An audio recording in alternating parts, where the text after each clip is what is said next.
Hola a todos, yo soy Ramón Lozano. Bienvenidos a un nuevo episodio de este podcast donde vamos a hablar de los eventos más relevantes que movieron a los mercados financieros en Estados Unidos en la semana laboral que terminó el viernes 1 de julio de 2022. En la idea de la semana vamos a hablar sobre Starbucks y en la sección educativa vamos a hablar sobre margen.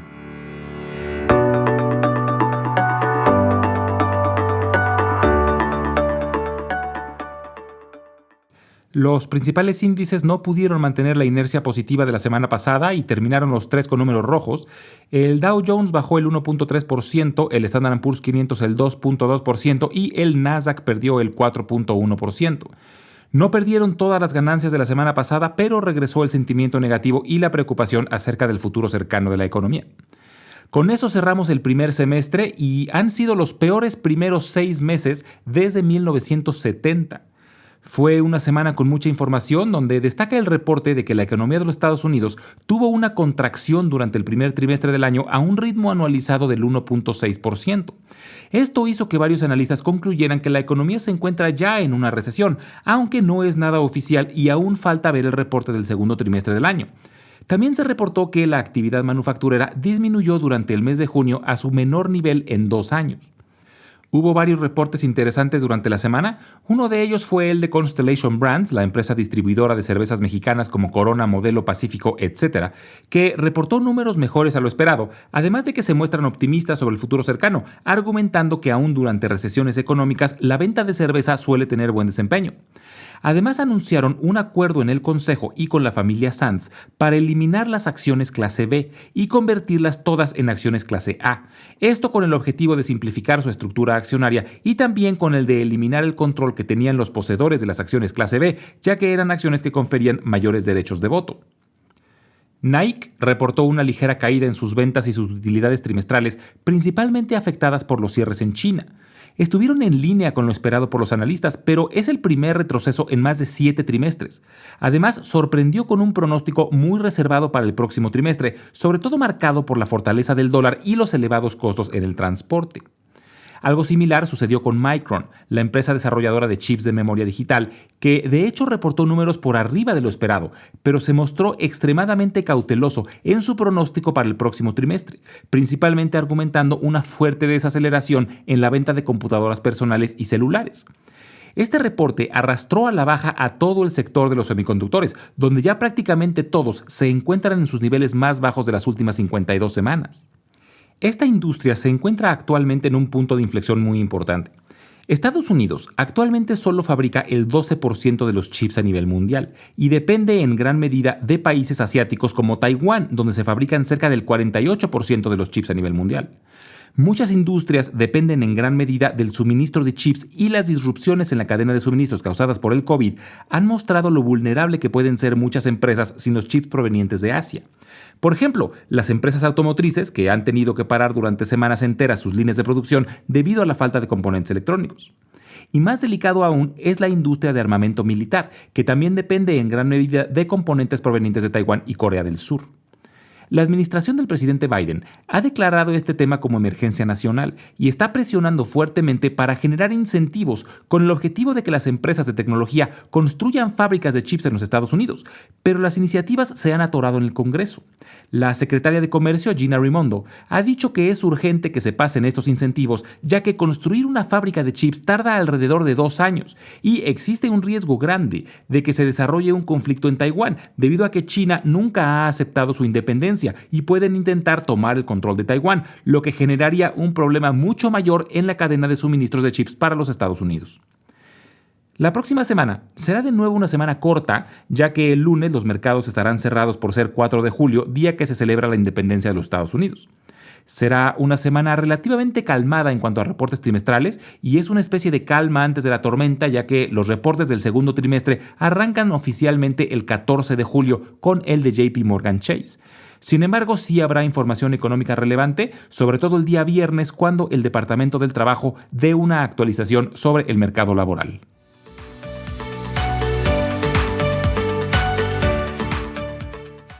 En la idea de la semana vamos a hablar de Starbucks. Su símbolo es SBUX. Starbucks es la cadena de cafeterías más grande del mundo, tiene más de 32,000 cafeterías en 80 países. Y como dato curioso, toma su nombre de Starbuck, quien es uno de los personajes principales en el libro de Moby Dick. Fue fundada en Seattle, Washington en 1971 por 3 personas y empezó siendo un lugar de venta de granos de café de alta calidad y equipo para procesar café. Pero a mediados de los 80, la empresa fue comprada por Howard Schultz, quien después de un viaje por Italia regresó a Estados Unidos con la idea de convertirla en cafeterías especializadas en bebidas basadas en café expreso. Y desarrolló un modelo que empezó a replicar rápidamente. En 1987 abrió sus primeras cafeterías fuera de Seattle, en Vancouver y en Chicago, y para 1989 ya tenía 46 cafeterías, principalmente en el noreste de Estados Unidos y parte de Canadá. En 1992 la empresa salió a bolsa y para entonces ya tenía 140 cafeterías. Howard Schultz fue director general desde que adquirió la empresa en 1986 hasta el año 2000. Sin embargo, aunque dejó la dirección general, nunca ha dejado de ser parte del consejo y regresó a la dirección general en 2008 durante la crisis financiera y estuvo hasta 2016.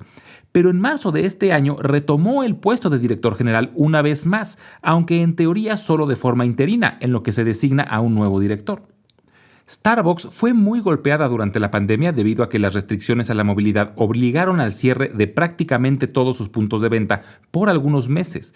Y sus productos son ventas de momento, no es como un celular o un coche que si no lo compras este mes te puedes esperar y comprarlo en el futuro. Un café que no compras en el momento es una venta perdida. Esto hizo que sus acciones cayeran de $99 a 58. Sin embargo, se recuperaron muy rápido con la reapertura de la economía hasta llegar a un máximo de 125, pero desde agosto del año pasado han tenido de nuevo una tendencia negativa. Esto ha sido causa principalmente porque en China continúan las fuertes restricciones causadas por el COVID. China es el segundo país con más puntos de venta para Starbucks, pero representa su principal punto de crecimiento. Antes de la pandemia, llegaron a crecer a un ritmo de 700% anual en ese país. También han sido afectados por el incremento de costos en sus materias primas. Esto ha causado que las acciones de Starbucks se encuentren casi 40% abajo de su máximo histórico, y esto puede representar una buena oportunidad. Starbucks es una de las marcas más reconocidas a nivel global, lo que le da una ventaja sobre sus competidores. También es interesante notar que durante este periodo inflacionario, Starbucks ha tenido que subir el precio de sus productos en múltiples ocasiones. Sin embargo, la reducción de sus ventas ha sido prácticamente nula. A esto se le conoce como elasticidad de la demanda y es algo que demuestra el poder de la marca.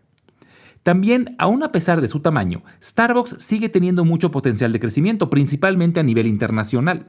De sus más de 32,000 cafeterías, casi la mitad siguen estando en Estados Unidos y tienen el objetivo de llegar a 55,000 cafeterías en 100 países para el año 2030. Por último, actualmente Starbucks tiene una valuación atractiva. Su múltiplo está por debajo de los 20, que es el más bajo que ha tenido en más de 10 años. El precio de sus acciones se encuentran muy por debajo del precio que tenían antes de que empezara la pandemia y tienen un dividendo nada despreciable de 2.4%. Y por estas razones, Starbucks puede ser un prospecto interesante para nuestro portafolio.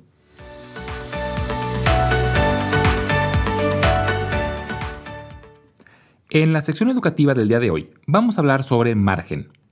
El margen, o margin en inglés, es una palabra que tiene muchos usos y en temas de negocios se usa principalmente para describir la diferencia entre el costo y el precio de venta de algún producto, pero eso no es de lo que vamos a hablar el día de hoy. Cuando hablamos sobre inversiones, la palabra margen tiene un significado completamente distinto y se usa para referirse a un crédito que puedes tener con alguna institución financiera, o sea, una especie de préstamo, lo que también se le llama apalancamiento. Ahora, si hay tantos términos para hablar de lo mismo, como préstamo, crédito, financiamiento o apalancamiento, ¿por qué existe otro que se llama margen? Y la razón es que el margen tiene algunas características especiales y es de lo que vamos a hablar hoy. En primer lugar, el margen se usa para cuentas con un broker donde puedes tener distintos tipos de activos, como pueden ser acciones, ETFs, bonos, opciones, etc. Y esencialmente, el margen es dinero prestado de tu broker, pero es exclusivamente para comprar este tipo de activos a través de tu broker. Además, el margen te obliga a tener un respaldo en garantía, de tal forma que puedes tener un margen de máximo el 50% del valor de tu portafolio. Pero este respaldo en garantía no tiene que ser en efectivo. Puedes usar como garantía el valor de tus otros activos. Por poner un ejemplo, digamos que tienes invertidos $5,000 en acciones y $5,000 en ETFs. El portafolio tendría un valor de $10,000. Esto nos permitiría comprar con margen otros $10,000, por lo que tenemos capacidad de compra de $20,000 en total, de los cuales $10,000 son prestados por el broker, que además cobra un interés por ese préstamo. El riesgo con el margen es que si el precio de nuestros activos baja, no baja el tamaño de nuestra deuda, por lo que se puede dar el caso de que la deuda sea mayor que el valor de nuestros activos. Siguiendo con un ejemplo como el anterior, digamos que tenemos $10,000 que usamos para comprar acciones y usamos el margen para comprar otros $10,000 adicionales en las mismas acciones.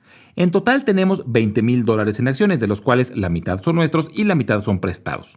Ahora, supongamos que el precio de esas acciones baja el 10%.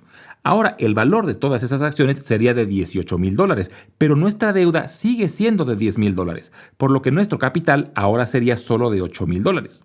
Esto estaría violando el mínimo en garantía que requiere el broker, porque ahora nuestro capital vale menos del 50%, y esto le da derecho al broker de vender parte de las acciones sin nuestro consentimiento para poder cubrir la diferencia y volver a estar dentro del 50% de la garantía. Por esta razón, el margen tiene doble riesgo.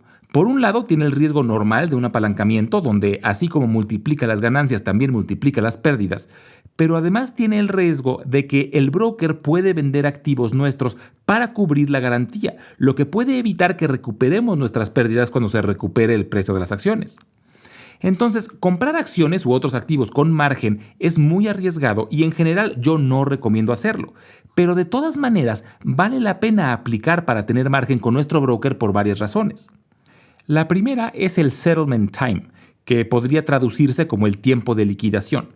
Cuando vendemos acciones, vemos reflejado el efectivo en nuestra cuenta instantáneamente.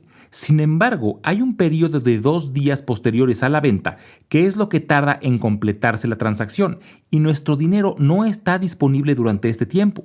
Si queremos, por ejemplo, vender acciones de una empresa para comprar acciones de otra empresa, si no tenemos margen, tenemos que esperar esos 2 días antes de poder hacerlo, y esto puede hacer que perdamos alguna buena oportunidad de compra.